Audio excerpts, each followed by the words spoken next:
Quais são a atuação principal do esteroide anabolizante na composição corporal, que é o foco da maioria, né? A atuação principal, como eu já disse, aqui está o músculo, né? E aqui, depois de um tempo com a exposição ao esteroide anabolizante, desde que haja o treinamento também. Esse esteroide anabolizante ele vai aumentar a síntese proteica muscular, aumentando a atividade da mTOR-C1. Então você vai sinalizar de uma forma muito mais potente para a mTOR-C1, um tempo mais prolongado e uma ação mais forte, uma amplitude de sinal muito mais forte. E esse aumento da síntese proteica muscular aumenta a síntese de proteínas contráteis, por exemplo, a actina e miosina. Só que também aumenta a síntese de outras proteínas, de enzimas ali que interagem naquela célula, dependendo da célula que eles atuam no tecido muscular, vai gerar o aumento da hipertrofia, proliferação de células também, de proteínas contráteis ali, né? Vai diminuir a degradação proteica muscular. Por quê? Vai causar a inibição do FOXO, que é um fator de transcrição ali que gera o catabolismo de proteínas, gera o catabolismo muscular. Então você vai aumentar a atividade do mTOR-C1, diminuir a atividade do FOXO, inibir esse FOXO, né? Vai aumentar a síntese da cadeia pesada de miosina, que, por exemplo, as fibras do tipo 2 têm uma cadeia pesada de miosina que tem uma maior atividade da enzima ATPase, que quebra o ATP para gerar energia. Quando você gera o uso de esteroides anabolizantes, você tende a aumentar o potencial de força. Por quê? Porque você tem a maior síntese da cadeia pesada de miosina, principalmente nas fibras do tipo 2, aumentando a atividade dessa ATPase, aumentando o efeito de força, a geração de força nesse músculo. E aí entra um ponto importante. Quando o indivíduo ele não é fisicamente preparado, ou seja, não tem um bom desenvolvimento muscular, um bom conhecimento, uma boa aplicação no treinamento, execução do treino, ele tende a usar esteroide anabolizante e a força muscular aumenta muito mais rápido do que a força do próprio tendão. E aí que vem aqueles rompimentos parciais de tendão ou própria lesão muscular. Por quê? O cara começou a gerar muita força muscular, mas ele não está estruturalmente preparado para essa força. E aí vem as lesões, principalmente se não tiver um domínio da execução do movimento. Então cuidado com o abuso do esteroide anabolizante, tá? Lembrando que os colaterais, eles vêm pelo abuso, mas eles também vêm pelo tempo de uso. Se você usa dose baixa a longo prazo, os colaterais podem vir. Então, atenção, tá? Vai aumentar a síntese de sarcômeros. Os sarcômeros que são as unidades contráteis, né? A gente tem vários sarcômeros ali de actina e miosina, né?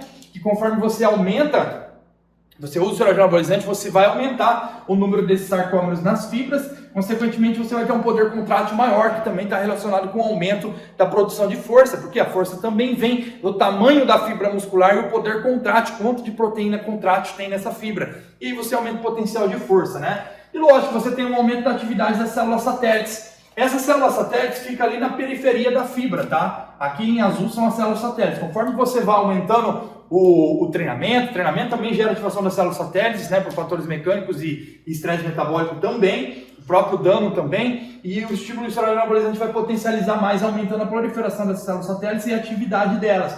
O que essas células satélites fazem?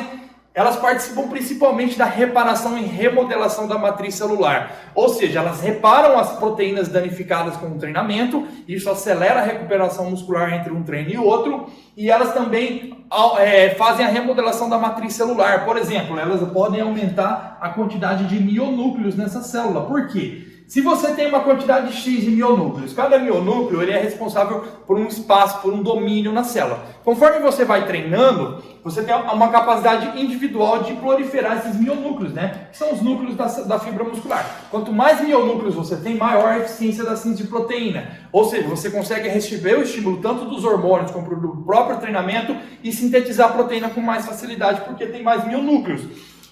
E essas células satélites são responsáveis também por formar novos mionúcleos. Então você consegue ter um aumento da proliferação de células satélites e de novos mionúcleos com estímulo esteroide anabolizante.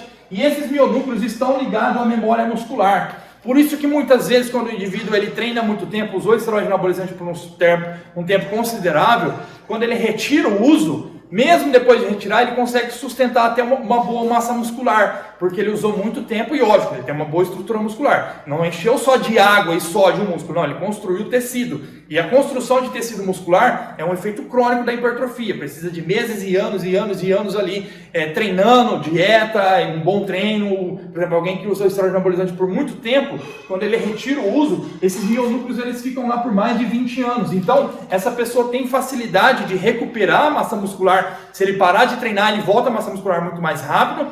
E quando ele retira o esteroide anabolizante, se ele continuar treinando, ele ainda tem eficiência de proteína. Então ele consegue sintetizar a proteína com facilidade e sustentar uma boa parte daquela massa muscular, por mais que ele perca uma parte disso com o uso de esteroide, porque você diminui o poder anabólico depois do uso. Então não tem como manter 100%, tá? Lembrando também que ativar células satélites não significa que um treino é melhor. Ah, mas se eu fizer isso, vai ativar mais células satélites. O estresse metabólico ativa muitas células satélites. A hipertrofia pode acontecer mesmo sem essa grande proliferação de mionúcleos. Por quê? A capacidade de domínio do mionúcleo pode aumentar. Não só a proliferação, mas a capacidade dele dominar o espaço dele pode aumentar, expandir. Consequentemente, não necessariamente você precisa de mais mionúcleos, mas é uma adaptação que acontece, tá? Lembrando também que o dano muscular não aumenta a hipertrofia, porque quando você danifica as proteínas contráteis, né? O que tem que fazer? O primeiro passo... A prioridade ali do músculo vai ser reparar essas proteínas. Então você vai reparar elas. E depois dessa reparação, aí você começa a remodelar e favorecer mais a hipertrofia. Então não adianta usar um estímulo de treino. Você usa um estímulo de treino aqui, mas sua capacidade de se recuperar e sinalizar é aqui. Ou seja, esse estímulo excessivo pode lesionar. Pode acabar com a tua hipertrofia. O ideal é você ter o estímulo aqui e tua capacidade junto, acompanhando, porque aí você consegue evoluir o treino, pegar mais peso para a mesma faixa de repetições, ou mais repetições para a mesma carga, e aí você vai gerando essa sinalização com equilíbrio, e não excessivo, e acaba se machucando e acaba fazendo demais. O mesmo vale para os esteroides anabolizantes. A capacidade do cara de transformar o estímulo do esteroide em informação é particular, por isso que alguns respondem muito bem com doses menores, e outros precisam de doses muito maiores para ter uma resposta similar, só que quanto maior a dose, maior a exposição, maior as ações colaterais, certo? Então o esteroide anabolizante basicamente aumenta a transcrição e tradução, ou seja, o estímulo de transcrição e tradução é a remodelação ali dessa fibra muscular, dessa célula, para síntese de proteína, enzimas, receptores, tá?